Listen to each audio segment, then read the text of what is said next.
ये आवाज़ों का दौर है, खामोशियाँ कहीं सिसक रही हैं। आवाज़ों के इस दौर में जो जितनी तेज़ी से चिल्ला रहा है, वो उतना ही अधिक सुना जा रहा है। और जो इस आस में बैठा है कि एक दिन मेरा काम ही मेरी आवाज़ बनेगा, वो धीरे धीरे इतिहास के पन्नों में खो रहा है, विस्मृत हो रहा है। ये बात स्वतंत्रता संग्राम की नेत्रियों और संविधान सभा में अपना योगदान देने वाली महिला राजनेताओं पे बिल्कुल सटीक बैठता है। आवाज़ों के इस दौर में महिला राजनेता वैसे भी कहीं पीछे रह जाती हैं। जब हम संविधान सभा की इतिहास को खंगालते हैं तो हम पाते हैं कि संविधान सभा में आरंभिक तौर पे 389 सदस्य थे, जो विभाजन के समय 299 रह गए। लेकिन इनमें 15 महिलाएं भी थी और हम में से अधिकांश लोग इन महिलाओं के बारे में बहुत कम जानते हैं। ये महिलाएं कौन थीं? आइए इनका एक छोटा सा परिचय लें। हंसा जीवराज मेहता, अमू स्वामीनाथन, मालती चौधरी, पूर्णिमा बैनर्जी, सुचिता कृपलानी, लीला रॉय, दुर्गाबाई देशमुख, विजयलक्ष्मी पंडित, राजकुमारी अमृत कौर, सरोजनी नायडू, बेगम एजाज रसूल, कमला चौधरी, रेणुका रे, एनी मस्करन और दक्षयानी वेलायुधन। आज हम जिनकी बात करने वाले हैं वो दक्षयानी वेलायुधन ही हैं। संविधान सभा की सबसे कम उम्र की एकमात्र दलित सदस्य। उम्र में ज़रूर कम थी, पर अगर आप संविधान सभा की डिबेट्स को देखेंगे तो आप पाएंगे कि उनके निर्भीक व्यक्तित्व का परिचय मिलता है। संविधान सभा के विभिन्न विषयों पे उन्होंने अपने विचार रखे, जिसमें उन्होंने अस्पृश्यता, जो कि संविधान सभा के अनुच्छेद 17 के अंदर यह प्रस्ताव जो है रखा गया था, उसका उन्होंने बहुत जोरदारी से समर्थन किया। आप जानते हैं अस्पृश्यता का दंश उन्होंने लंबे समय तक झेला था और इस प्रस्ताव का समर्थन वो कैसे नहीं करती। 1945 में जब कोचीन विधान परिषद में उनको नामित किया गया तो उन्होंने एक भाषण दिया और उस भाषण में उन्होंने अपने अस्पृश्यता के दंश को बहुत मुखर तौर पे प्रस्तुत करते हुए कहा था कि जब तक अस्पृश्यता खत्म नहीं होती तब तक हरिजन शब्द का कोई मतलब नहीं है। ये तो कुत्ते को नेपोलियन कहने के समान है। इसलिए अस्पृश्यता के प्रश्न पे उन्होंने संविधान सभा में बहुत मुखरता से इस प्रस्ताव का समर्थन किया। ड्राफ्टिंग समिति के अध्यक्ष डॉक्टर BR अम्बेडकर का उन्होंने बहुत पुरजोर विरोध किया इस बात के लिए, क्योंकि अम्बेडकर अनुसूचित जातियों के लिए पृथक निर्वाचन की मांग कर रहे थे, जबकि दक्षयानी का मानना था कि उन्हें आनुपातिक आरक्षण की आवश्यकता है। और आप कल्पना कीजिए, इतनी विराट व्यक्तित्व के सामने अपनी बात इतनी मुखरता से रखने के लिए कितने साहस की आवश्यकता होती। जब जवाहरलाल नेहरू ने उद्देश्य प्रस्ताव रखा, उस वक्त भी दक्षयानी ने उनका समर्थन करते हुए और अंग्रेज़ों की जो कुचालें थी उनको सामने रखते हुए से कहा कि हरिजनों की चिंता अंग्रेज़ों को ज़्यादा नहीं करनी चाहिए। और उन्होंने कहा हरिजनों का कुछ भी भला होगा तो वो एक जनतांत्रिक समाजवादी भारत में ही हो सकेगा। जब सरदार पटेल ने दास्ता के संबंध में प्रस्ताव रखा, बेगारी के संबंध में, तब इस प्रस्ताव का भी उन्होंने बहुत स्पष्ट शब्दों में समर्थन किया और उन्होंने बताया कि किस प्रकार से मनुष्यों को बेचने का व्यापार भारत में चल रहा है और इन लोगों के लिए जब ये बेगार पे रोक लगेगी तो बहुत सारे भाई बहनों का भला इस देश में हो सकेगा।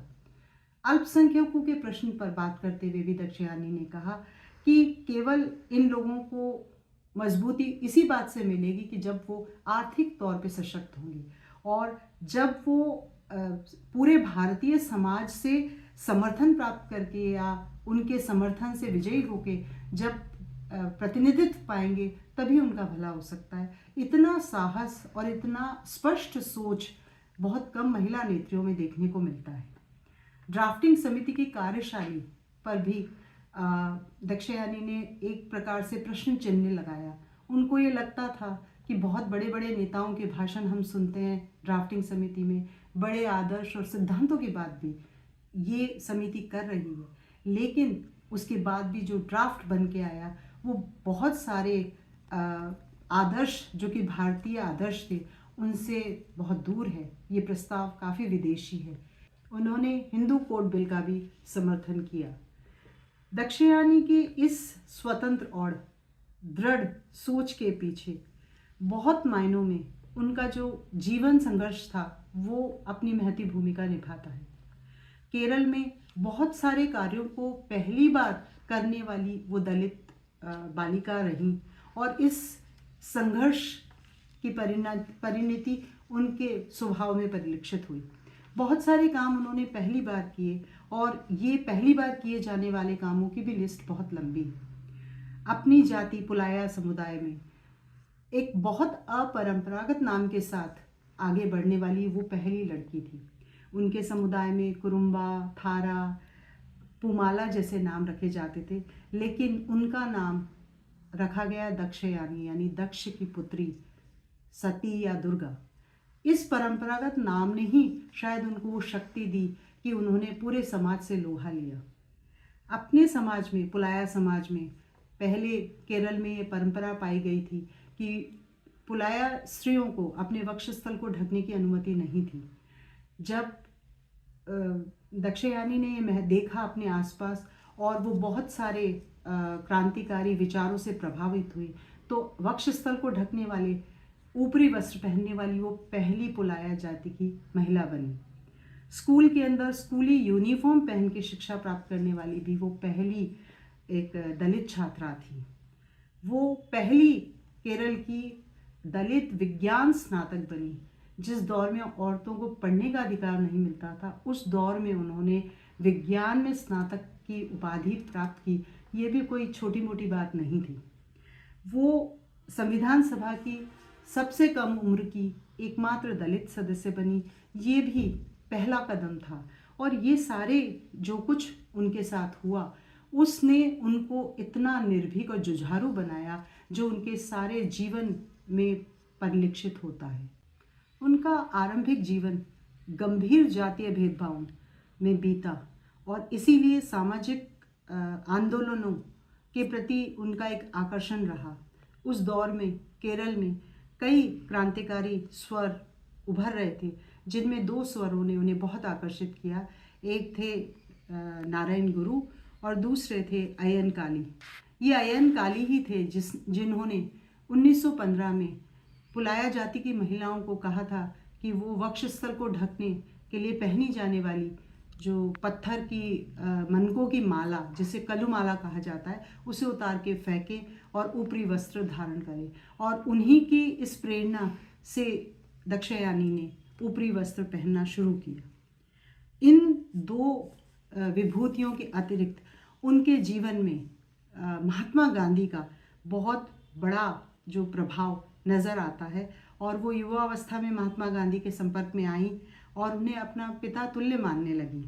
उन्होंने 1940 में महात्मा गांधी के वर्धा आश्रम सेवाग्राम के अंदर ही दलित नेता रमन केलन वेलायुधन के साथ विवाह किया। इस विवाह में साक्षी बने स्वयं कस्तूरबा गांधी और महात्मा गांधी। शायद ये क्रांतिकारी संस्कार ही थे उनके कि वो पहले ऐसे दलित जोड़े भी बने जो दो अलग विचारधाराओं के थे। वो स्वयं लंबे टाइम तक कांग्रेस पार्टी से जुड़ी रहीं और उनके पति रमन केलन वेलायुधन समाजवादी दल से जुड़े रहे। तो यहाँ पर भी वो पहला एक जोड़ा बने जिन्होंने ये बताया कि विपरीत विचारधारा के साथ भी दो लोग अपने जीवन को साथ साथ गुजार सकते हैं। ये भी कितना नया आदर्श था और उस समय के लिए कितना अनोखी बात थी। दक्षयानी की जीवन यात्रा जहाँ से शुरू हुई, धीरे धीरे जीवन चक्र वहीं पे वापस आके लौट गया।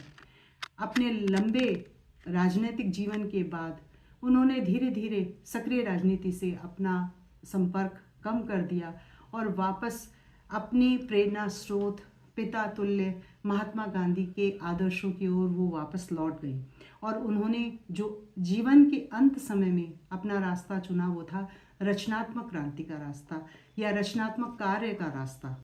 उन्होंने दक्षिणी दिल्ली में महिला सफाई कर्मचारियों के लिए साक्षरता कार्यक्रमों का आयोजन किया।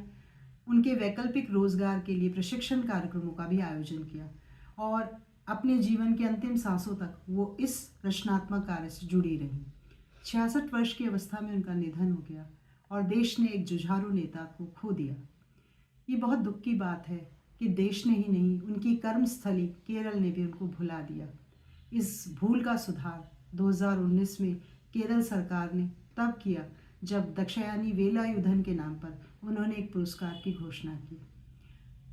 आज हमारे लिए और हमारी जैसी पूरी पीढ़ी के लिए ये आवश्यक है कि हम दक्षयानी के जीवन संघर्ष को समझें, पढ़ें और उनके आदर्शों को अपने जीवन में उतारने का प्रयास करें।